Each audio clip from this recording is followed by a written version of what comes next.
টানা বৃষ্টিতে খানাখন্দে ভরে গেছে রাজশাহী ঢাকা মহাসড়ক। রাস্তায় সৃষ্টি হওয়া বড় বড় গর্তে ফেলা হচ্ছে ইট। এতে দেখা দিয়েছে আরেক ভোগান্তি। চলাচলকারীরা বলছেন নিম্নমানের কাজের কারণে সড়ক টিকছে না, আবার মেরামতও হচ্ছে না। এবারের বর্ষা যেন শেষ হচ্ছেই না। প্রায় প্রতিদিনই ঝরছে বৃষ্টি, আর এতে নষ্ট হচ্ছে রাজশাহী ঢাকা মহাসড়কের বিভিন্ন অংশ।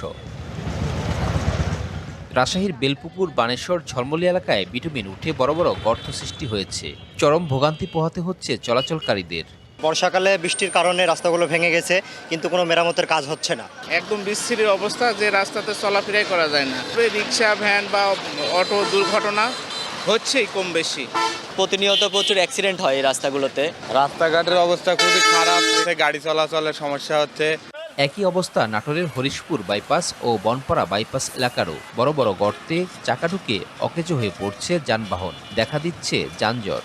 মহাসড়কের রাস্তা ভাঙাচুরার জন্য আমরা যানজটে পড়ি এবং রুগীদের খুব কষ্ট, আমাদের গাড়ি চালানো খুব কষ্ট। গাড়ি চালাতে গেলে আমাদের খুব বিপজ্জনক অবস্থা হচ্ছে, গাড়ি পোল্টি খাওয়া যাচ্ছে রাস্তাতে। বিভিন্ন রকম যান্ত্রিক ত্রুটি হচ্ছে, যানজট সৃষ্টি হচ্ছে, আমরা চরম দুর্ভোগে।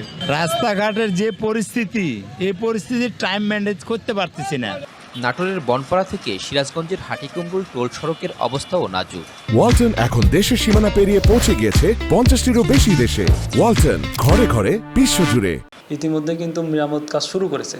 যখনই আবহাওয়া ভালো পাচ্ছে তখনই কিন্তু তারা মেরামত করছে। যদি আবহাওয়া যদি ভালো থাকে, যদি এর মধ্যে যদি আর বৃষ্টি না হয়, তাহলে আমরা আশা করি আগামী 3 থেকে 4 দিনের মধ্যে পটলগুলো মেরামত করা হয়ে যাবে। সড়ক ও জনপথ বিভাগ বলছে বৃষ্টির কারণে বিটুমিন দিয়ে ঢালাই সম্ভব হচ্ছে না, তবে ইট দিয়ে গর্ত ভরাটের চেষ্টা চলছে। বৃষ্টি শেষ হলেই রাস্তা মেরামত করা হবে।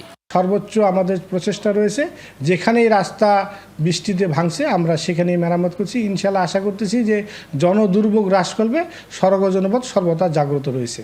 সড়ক সংস্কারের সময় আবারও যেন নিম্নমানের সামগ্রী ব্যবহার না করা হয়, সেদিকে লক্ষ্য রাখার তাগিদ মহাসড়ক ব্যবহারকারীদের। Sourav Habib, DBC news, Rajshahi.